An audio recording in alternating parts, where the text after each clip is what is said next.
Kaleshwaram dam ఎందుకు కట్టిరని ఎవరు అడగట్లే, ఈ ప్రజలకు నీళ్ళు ఇవ్వద్దని ఎవరు అడగట్లే.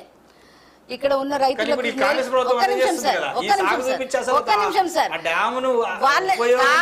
పార్టీ అనేది ఒక కరప్షన్ లో పుట్ట, అది జగం మెరిగిన సత్యం. A to Z కరప్షన్ అంతా కాంగ్రెస్ దే. నేను ఇక్కడ అడుగుతున్నా, మీరు పాజిటివ్ పాయింట్స్ చాలా చెప్పిండ్రు, కానీ నేనేం అడుగుతున్నానంటే అగ్రికల్చర్ కు నీళ్ళు ఇవ్వడం తప్పట్లేను. అక్కడ 1,00,000 కోట్ల రూపాయలు ప్రజల ధనమే, అది ఖర్చు పెట్టిండ్రు. ఖర్చు పెట్టిన దాంట్లో ఎంతవరకు ఉపయోగం అయ్యింది, కరప్షన్ ఎందుకు జరిగింది అనే దాని మీద ఇక్కడ పంచాయతీ. ఇప్పుడు కాకు కూడా చెప్తుంది కదా సార్, అంచనా వ్యయం డిపిఆర్ కు ముందు ఉన్న అంచనా వ్యయము ఏదైతే డిపిఆర్ కి పాత అంచనాల ప్రకారం డిపిఆర్ తర్వాత ఆమోదం చేసేసి ఆ తర్వాత డిజైన్లు మార్చి ప్రాజెక్టు వ్యయం అమాంతం పెంచిండ్రు.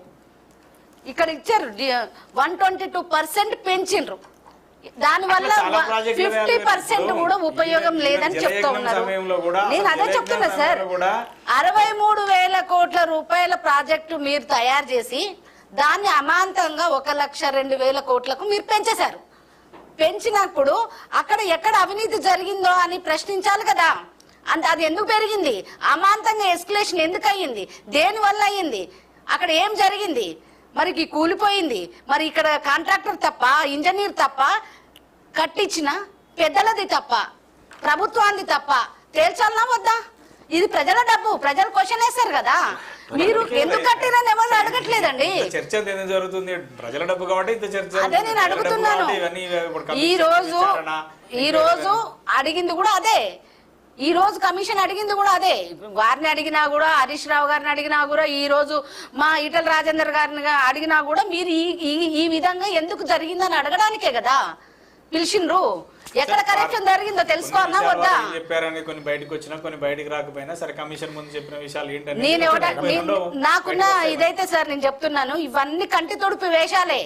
ఇక్కడ కాంగ్రెస్ పార్టీ ఎప్పుడు బీఆర్ఎస్ ని కాపాడుతా ఉంది. ప్రజలకు మేమేదో చేస్తున్నామని చూపించడం కోసం కంటి తొడుపుగా ముఖ్యమంత్రి రేవంత్ రెడ్డి గారేమో నా స్కూల్ బీజేపీ అంటున్నాడు, నా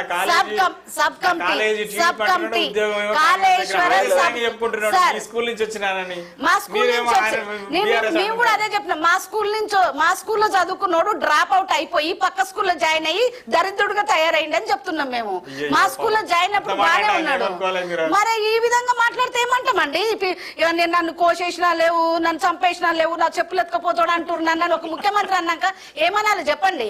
ఇవాళ పరువు తీస్తున్నాడు, ఇలా తెలంగాణ పరువు తీస్తున్నాడు. దేశవ్యాప్తంగా దరిద్రం పట్టించిండు తెలంగాణకి. అప్పుల పాలైనా నేను, నన్ను కోసిన పైసలు లేవు, నన్ను పీకిన పైసలు లేవు, నన్ను కోసుకొని తింటారా, నేను ఢిల్లీ పోతున్నా, నన్ను వాడి పోగానే దొంగను చూసినట్టు చూస్తున్నారు, నన్ను చెప్పులు వేసుకపోతాను చూసినట్టు చూస్తున్నారు, కొత్త కొత్త పదాలు వెతుక్కొని మాట్లాడుతున్నాడు. ఇక్కడ తెలంగాణ ఇజ్జత్ తీసుడే కదా సార్, దేశం ఇజ్జత్ కూడా తీసిండు. అదేంది బ్యూటీ అది పెట్టేసి మిస్ వరల్డ్ పోటీలు పెట్టి దేశవ్యాప్తంగా కూడా గబ్బు లేపిండు. ఇక్కడ ఏమనాలి సార్ మన ముఖ్యమంత్రిని? నేనేమంటున్నా సార్, ఇక్కడ ఏమి లేదు సార్, ఇక్కడ అన్ని నేను కొట్టినట్టు చూస్తా, నువ్వు ఏడ్చినట్టు చెయ్యాలి. ఈ కమిషన్ కంటి తుడిపికే, లేదంటే పర్ఫెక్ట్ గా చేసేటట్టయితే సబ్ కమిటీ ఉంది, సబ్ కమిటీలో 4 మంత్రులు ఉన్నారు. అక్కడ కాళేశ్వరం నిధులు మీరు ఏ విధంగా తీసుకొచ్చిండ్రు? అక్కడ మామూలుగా కాదు సార్, మామూలుగా ఏ ప్రాజెక్టుకైనా 7.5 ఇంట్రెస్ట్ తెస్తారు. ఈ కాళేశ్వరం ప్రాజెక్టుకి ఎంత తెచ్చిరో తెలుసా సార్? 11.5 11.8 సారీ, అంత వడ్డీ కూడా తీసుకొచ్చిన సందర్భం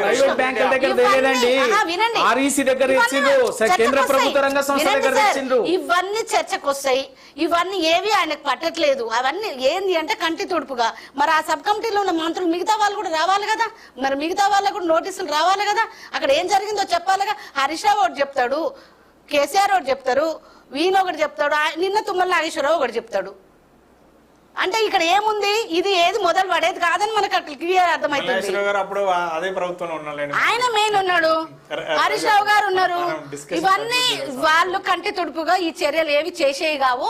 ప్రజలలో పోతే నువ్వు కక్కిస్తున్నావు కానీ, రాహుల్ గాంధీ గారు వస్తున్నారుగా, నేను తొక్కి కక్కిస్తా కాళేశ్వరం డబ్బులు అని చెప్పిండు కాబట్టి ప్రజలకు రేపు ఎలక్షన్లు ఉన్నాయి, పోవడానికి ఆయనకు వంక దొరికించుకోవాలి. రెండోది ఏంటి అంటే ఇప్పుడు మొత్తం 6 గ్యారంటీలు, 420 హామీలు ఇవన్నీ చేయలేకపోతున్నాడు. దాన్ని సైడ్ ట్రాక్ చేయాలని ఇది ఒక పెద్ద ఏషం పెట్టిండు. అన్న ఏమీ లేదు, అన్నేమీ లేదు. వీళ్ళు వాళ్ళు ఒకటే. వీళ్ళ మంత్రులు వాళ్ళ దగ్గర ఉన్నారు, వాళ్ళ ఎమ్మెల్యేలు వీళ్ళ దగ్గర ఉన్నారు. మొత్తం దొందే.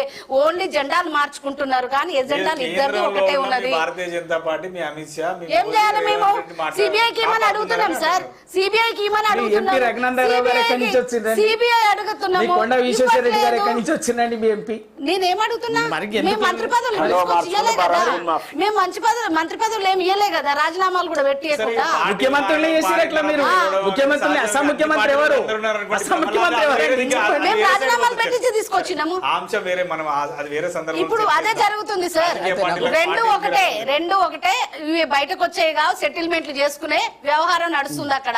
ఓన్లీ సెటిల్మెంట్ లో అసలు బీజేపీ రేవంత్ రెడ్డి ఎక్కడ కూడా బీజేపీ కాంగ్రెస్ ఒకటిగా, కానీ తెలంగాణ రాష్ట్రంలో మాత్రం బీజేపీ ఎట్లా అయితే సార్, రమణ గారు ముఖ్యమంత్రిగా తెలంగాణ ప్రజల కోసము, తెలంగాణ ప్రయోజనాల కోసం ముఖ్యమంత్రిగా పనిచేస్తలేడు.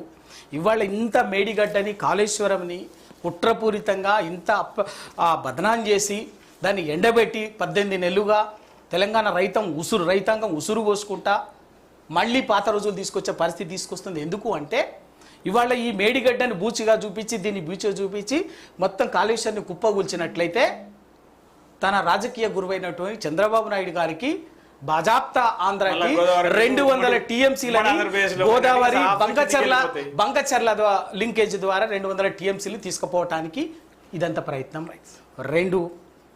ఇదే బీజేపీ ప్రభుత్వం తమిళనాడు ఎన్నికల్లో గోదావరి కావేరి అనుసంధానం ద్వారా తమిళనాడుకు గోదావరి జలాలు తెస్తామని చెప్పేసి రాజకీయంగా మాట ఇచ్చింది.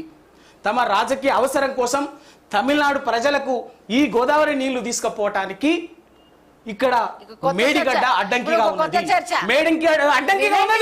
అందుకే మేడిగడ్డని బదనాం చేసి అయితే తన రాజకీయ గురి చంద్రబాబు నాయుడు కోసము, బడేబాయి నరేంద్ర మోడీ గారి కోసము రేవంత్ రెడ్డి గారు తెలంగాణని శాశ్వతంగా మరొకసారి ఎడారిగా మార్చి, కరువు ప్రాంతంగా మార్చి తెలంగాణ రైతాంగాన్ని ఆత్మహత్యల వైపు తీసుకుపోయినటువంటి ఉద్దేశంతో ఇవాళ మేడిగడ్డని బూచిగా చూపించి కాళేశ్వరం ప్రాజెక్టుని ఎండబెట్టేటటువంటి కుట్ర చేస్తున్నాడు.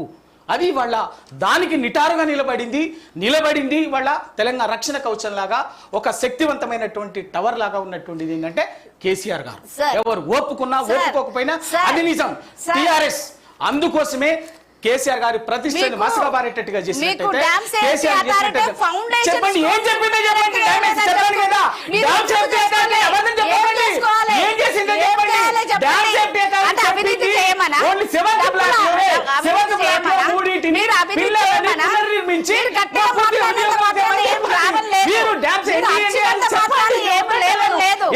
ఎందుకు చెప్పండి. అబద్ధాలు నిజాలు అవ్వవు. గట్టిగా మాట్లాడినంత మాత్రాన మనం ఏదైనా టెక్నికల్ గా, ఒక టెక్నాలజీ డ్యామ్ సేఫ్టీ అథారిటీ వాళ్ళు ఒక టెక్నికల్ గా చెప్పారు మనకు, అది పటిష్టంగా వేయలేదు. అక్కడ ఉన్న మెటీరియల్ చెప్పలేదండి.